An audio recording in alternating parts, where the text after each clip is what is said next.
Atribua a malícia o que pode ser explicado por ignorância ou erro. Esse princípio ficou conhecido como navalha de Henlon, mas você encontra ele em Goethe, Kant e outros, e ele é um princípio importante do debate honesto e até da saúde mental, que é a caridade interpretativa. Porque quando alguém discorda da gente, a nossa tendência é interpretar a discordância como ataque. A pessoa não está só errada, ela é desonesta, manipuladora, mau caráter.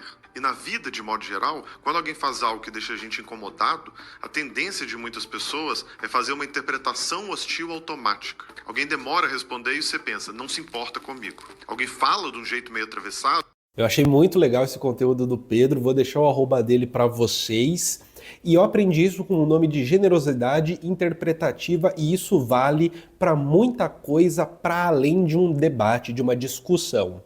Oi, tudo bom? Sou Vinícius Siqueira do Colunas Tortas, sou mestre e doutorando em Educação e Saúde pela Unifesp e aqui eu falo de análise do discurso e teoria social. Nas interações de cotidiano, a tendência é que quando algo aconteça, a gente busque uma explicação dentro do sujeito que praticou o ato, não no ato em si. Ou seja, importa menos os efeitos de um ato e importam mais as motivações de quem praticou o ato. Tudo se passa como se o significado de um ato tivesse na cabeça de quem o praticou e não exatamente na própria prática.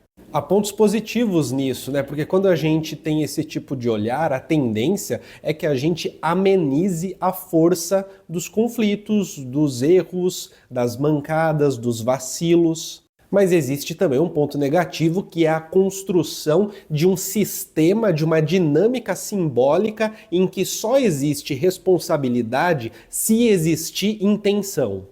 E isso no cotidiano é uma coisa mais ou menos nociva, né? Porque é aquele negócio, se eu me afasto de você porque você vacilou comigo, na verdade tem que ver se a sua intenção foi vacilar, como se eu não pudesse tomar uma atitude simplesmente porque sim.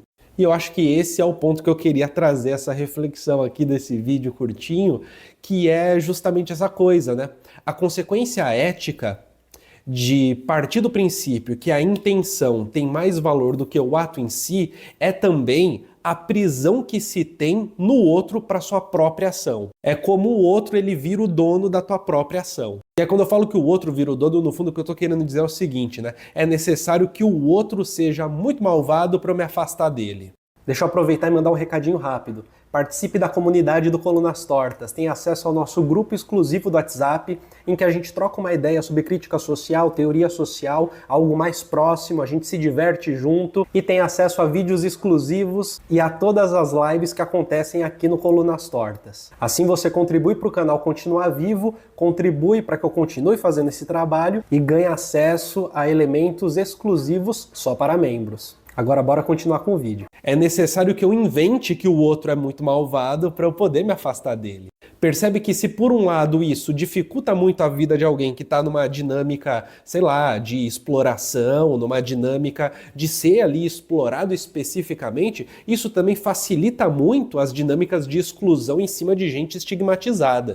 A produção de infâmia, a produção de falar mal, de dizer que tal pessoa tem tal comportamento, tal pessoa é de tal jeito, isso que no fundo vai justificar uma exclusão. Ou seja, eu não estou te excluindo porque você é um estigmatizado, né? Porque você tem cara de quem deve ser excluído. Eu estou te excluindo porque, obviamente, o seu comportamento já é zoado. Isso significa que a responsabilidade da sua exclusão é sua, não é minha que estou te excluindo. A generosidade interpretativa envolve, talvez, não se importar tanto assim, né, com a malícia do outro, mas simplesmente olhar para o que está sendo feito. E a partir disso, tomar uma postura que é soberana sobre si próprio, que é a de: o que eu vou fazer com isso?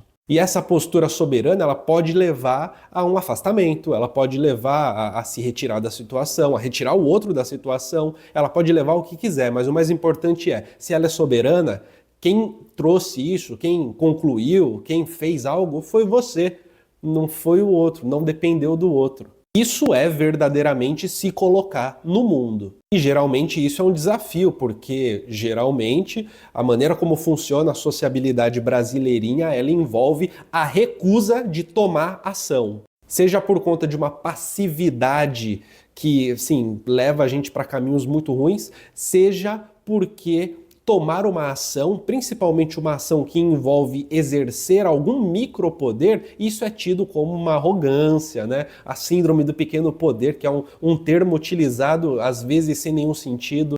Tá achando que é quem você pensa que é. Eu tô dizendo isso justamente porque o fato de não ser malícia, mas ser erro ou confusão, falta de atenção, não significa que não há responsabilidade, não significa que você não pode tirar a conclusão que você quiser, você não pode escolher a presença ou a ausência do outro na tua vida, não significa nada disso, né? Porque essas coisas é você, é a sua escolha, é aquilo que você faz, é como você se impõe no mundo e banca a sua própria imposição. Tudo bem?